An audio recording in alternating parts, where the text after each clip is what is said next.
Did Mexico and Mexican also oppress African slaves and have slavery? It's a very good question that was asked on my Juneteenth video.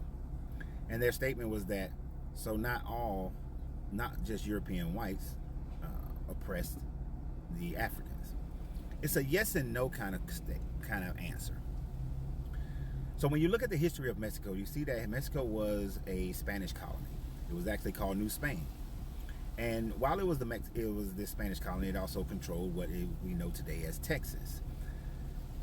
Mexico under New Spain, under Spanish rule, had slavery as a part of their system, their economic system, their societal system. So the Castilian Spanish brought slavery into Mexico of the African. Now what you get is in and around 1814, Mexico becomes an independent nation. So once Mexico became an independent nation, yes, you have natives who were born there and they have a different caste system, and we'll talk about that in just a second. But they then, 10 years later in 1824, they abolished slavery. Now because they abolished slavery and it was more European, British European whites in Texas, this is what caused the Texas revolt against Mexico, and Texas was able to establish themselves as an independent nation, an independent state. This is why Texas is always talking about, being independent. The only reason Texas decided that it wanted to separate from Mexico is simply because of the system of slavery. They wanted to keep their slaves. It had nothing to do with the Mexican government. It had nothing to do with them being colonials, mainly out of the Americas. It had nothing to do with any of those things. It all had to do with the people of Texas wanting to maintain the institution of slavery. And they won. They defeated Mexico. They became an independent state, an independent nation, actually. But Mexico did abolish slavery 10 years after they became independent. Now, a lot of black people then migrated from Texas, or escaped from Texas, into Mexico.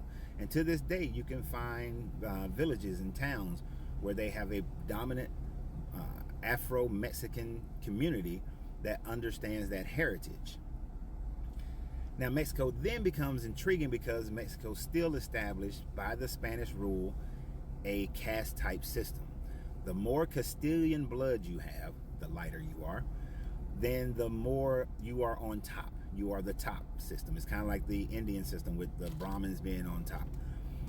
And then when you are a Castilian mixed with a native, then you fall on the next tier.